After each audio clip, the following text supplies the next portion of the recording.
अस्सलाम वालेकुम नादरीन, आप यूट्यूब चैनल देख रहे हैं। मैं इमरान खान हूँ। सबसे पहले इंतहाई अफसोसनाक ख़बरें जो हैं वो बलूचिस्तान से आ रही हैं। अब तक की इतलात के मुताबिक बलूचिस्तान में हालात काफ़ी ख़राब हैं और मूसा खेल के इलाके के अंदर बड़ी घिनौनी एक कार्रवाई हुई है और मुख्तलिफ़ मकामात पर BLE की कार्रवाइयों में 40 अफराद जाँ बहक हो गए हैं।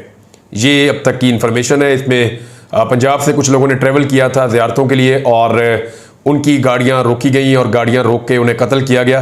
23 अफराद वहाँ पे शहीद हुए इन वाक़यात में। उसके अलावा सिक्योरिटी फोर्सेस की जानिब से कुछ जगहों पे जवाबी कार्रवाई की गई। उसमें 21 दहशतगर्द वो मारे गए हैं और लगातार ये सिलसिला जारी है।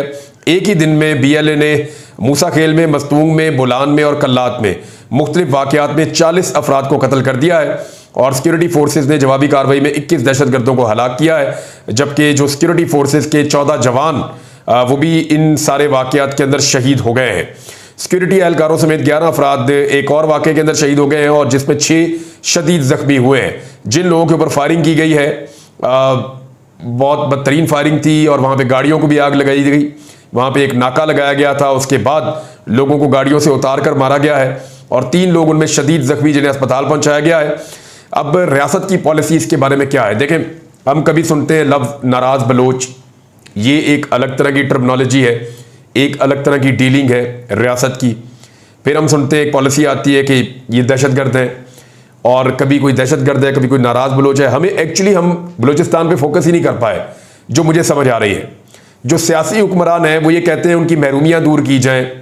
सियासतदान ये कहते हैं, वहाँ के सरदार ये कहते हैं कि बलूचिस्तान की महरूमियाँ दूर की जाएँ, वहाँ पे जो लोग नाराज़ हैं उनके साथ बातचीत की जाए, बलूचिस्तान के जो नौजवान हैं उनको कौमी धारे में लाया जाए और टेबल के ऊपर बैठकर कुछ लोग जो रियासत के साथ, रियासत के बीच में रहकर बात करना चाहते हैं उनके साथ बातचीत की जाए। लेकिन साथ ही साथ जो दहशतगर्द अनासिर हैं उन्हें पूरी तरह से कुचला जाए, रियासती ताकत को उनके खिलाफ इस्तेमाल किया जाए। हथियार उठाने की, लोगों को मारने की किसी के पास किसी किस्म की कोई जस्टिफिकेशन नहीं होती।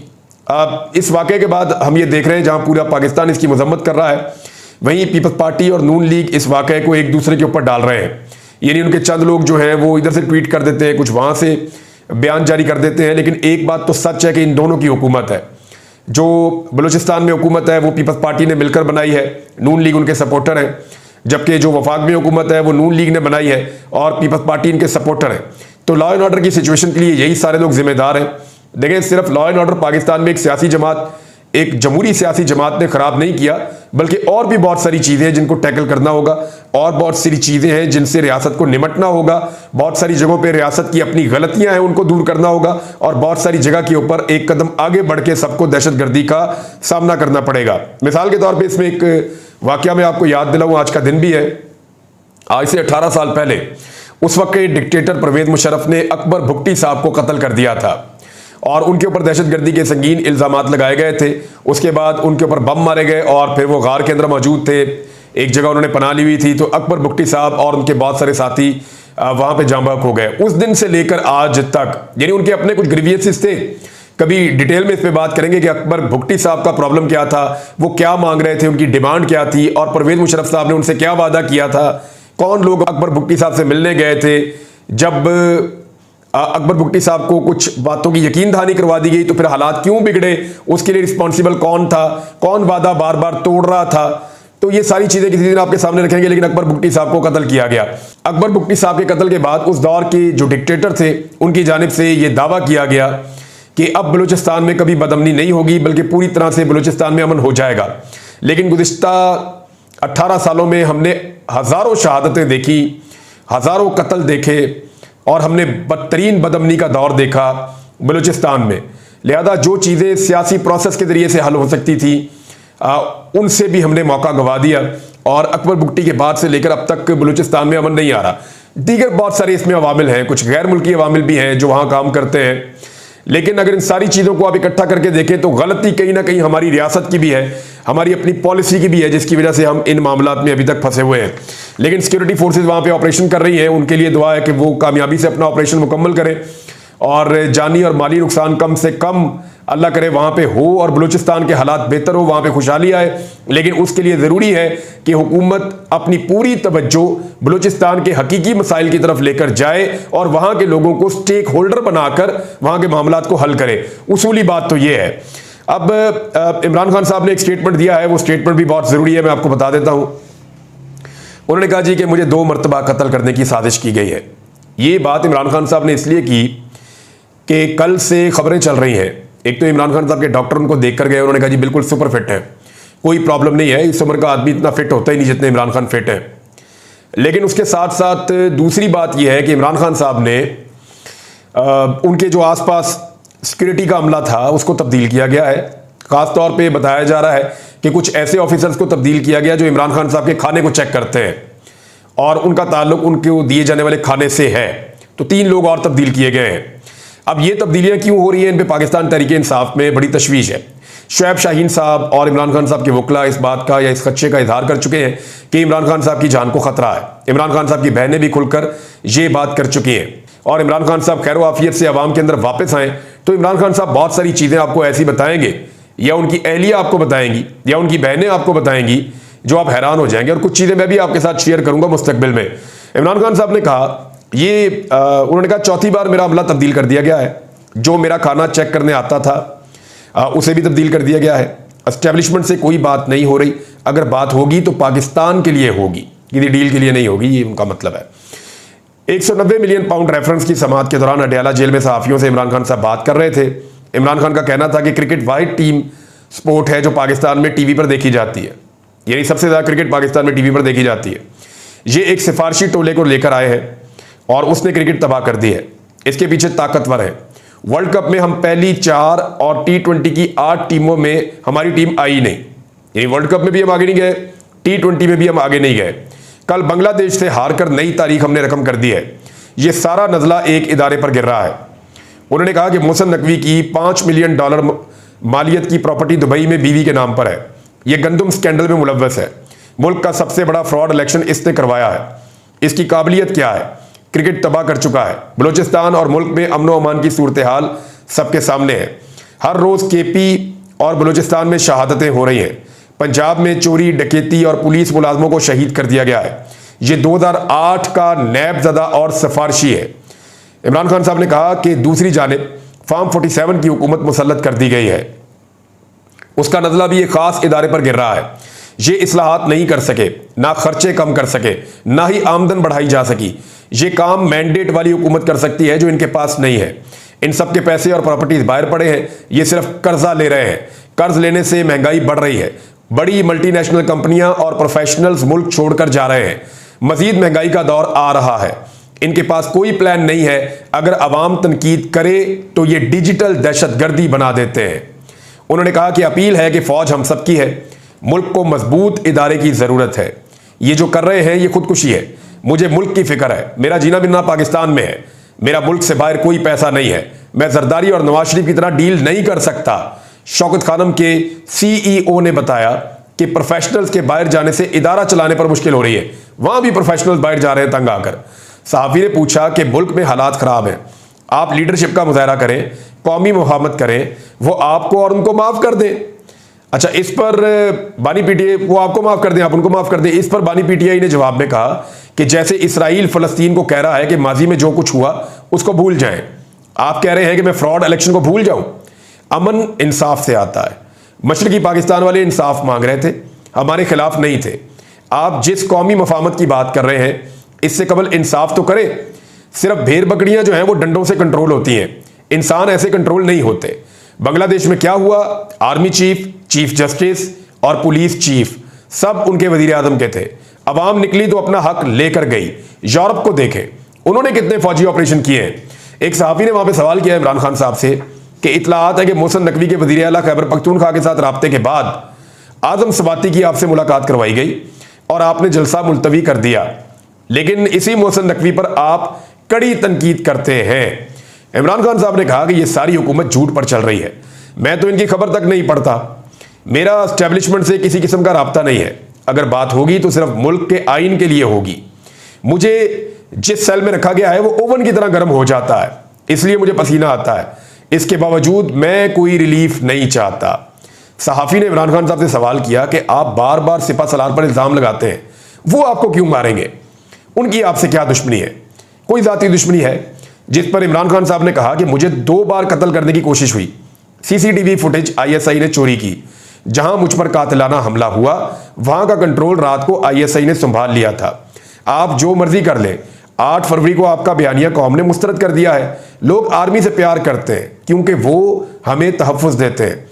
और 8 फरवरी के इलेक्शन में फॉल्स फ्लैग ऑपरेशन हुआ, इस ऑपरेशन में हम पर तशद्दुद किया गया, हमारी पार्टी पर पाबंदी लगाई गई, जेल में ज्यादा ही सख्तियां हो रही हैं, मतलब इनकी टांगें कांप रही हैं। उन्होंने कहा कि मेरे साथ तैनात अमले को 4थी मरतबा तब्दील किया गया है। ये मुझे फराहम किए जाने वाले खाने को चेक करते थे कि इसमें जहर तो नहीं मिला। ये सब ISI कंट्रोल करती है। दोबारा कह रहा हूं, मुझे कुछ हुआ तो आर्मी चीफ और DG ISI जिम्मेदार होंगे।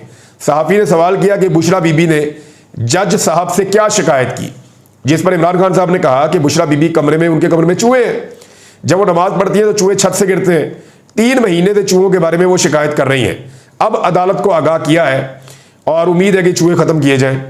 सहाफ़ी ने सवाल किया कि आर्मी चीफ ने यूथ से खिताब करते हुए कहा कि डिजिटल दहशतगर्दी से कौम में मायूसी फैलाई जा रही है, ऐसे अनासर नाकाम हो जाएंगे। इमरान खान ने कहा कि अवाम सोशल मीडिया पर तनकीद करती है और उसे दहशतगर्दी बना देते हैं।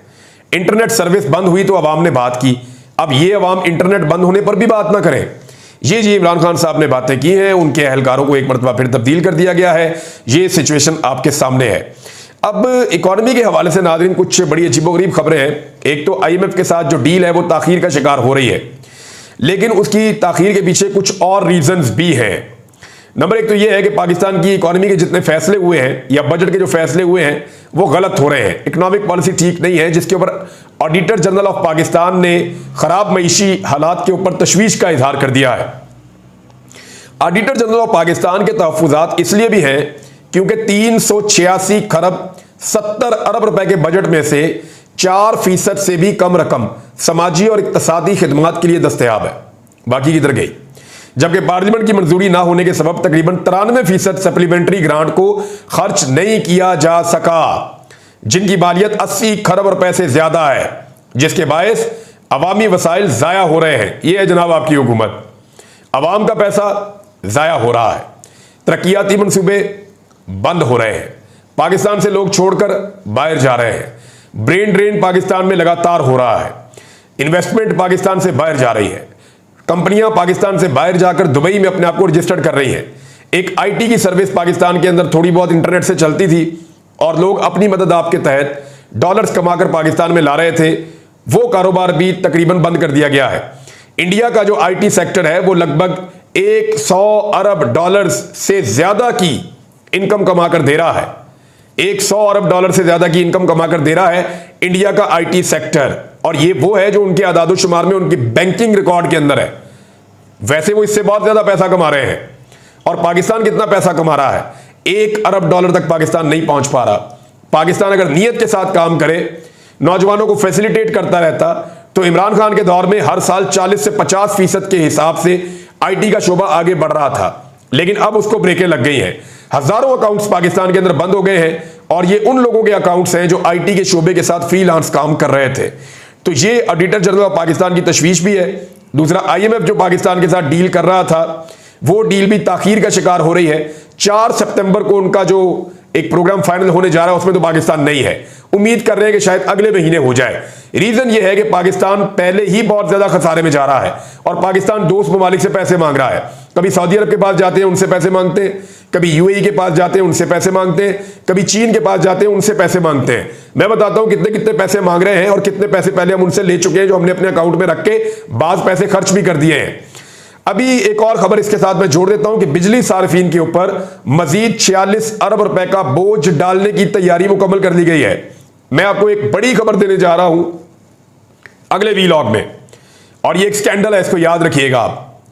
ये खबर ये है कि पंजाब हुकूमत ने जो 14 रुपए का रिलीफ दिया, उसके ऊपर पंजाब की इंफॉर्मेशन मिनिस्टर ने एक खुशखबरी वाला ट्वीट भी किया।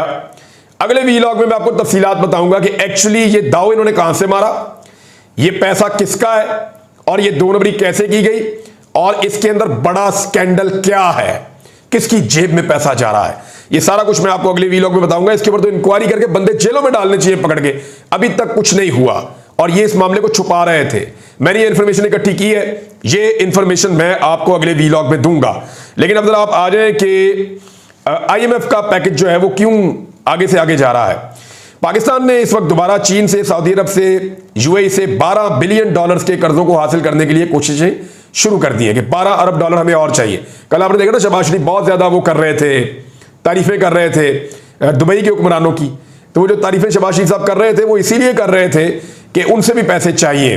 तो सऊदी अरब से $1.2 बिलियन कर्जा मुबैना तौर पे पाकिस्तान ने मांगा है, और क्योंकि पाकिस्तान के अंदर एक गैप है, $2 अरब के फाइनेंसिंग गैप को पूरा करना है पाकिस्तान ने, वो नहीं हो पा रहा। पहले ही पाकिस्तान के पास सऊदी अरब से $5 अरब, चीन से $4 अरब और UAE से $3 अरब पाकिस्तान ने नकद लेकर ज़खायर के अंदर रखे हुए हैं। ये नहीं हमारा पैसा नहीं है जो हमारे ज़खायर के अंदर भी है, वो भी पैसा हमने कहीं से इधर उधर से पकड़ के रखा हुआ है। और वजारत खजाना के मुताबिक $4.5 अरब का इजाफी तजारती कर्जा है जो आपने चीन को पैसे वापस करने हैं, वो भी अलग है। ये जनाब पाकिस्तान की इस वक्त की सूरत हाल है, इसके ऊपर हम बाद में बात करेंगे। लेकिन सबकी तवज्जो इस तरफ नहीं है, कोई नहीं देखना चाहता बलूचिस्तान में क्या हो रहा है, कोई नहीं देखना चाहता इकोनॉमी के साथ क्या हो रहा है, कोई नहीं देखना चाहता पाकिस्तान से कंपनियां भाग रही हैं, कोई नहीं देखना चाहता पाकिस्तान में इंडस्ट्री बंद हो रही है। बस ये दो ही काम चाहते हैं, या तो कादी फायद ईसा को एक्सटेंशन मिल जाए, या किसी तरह ये हुकूमत इमरान खान साहब को मजीद किसी तरह जेल के अंदर रख सके।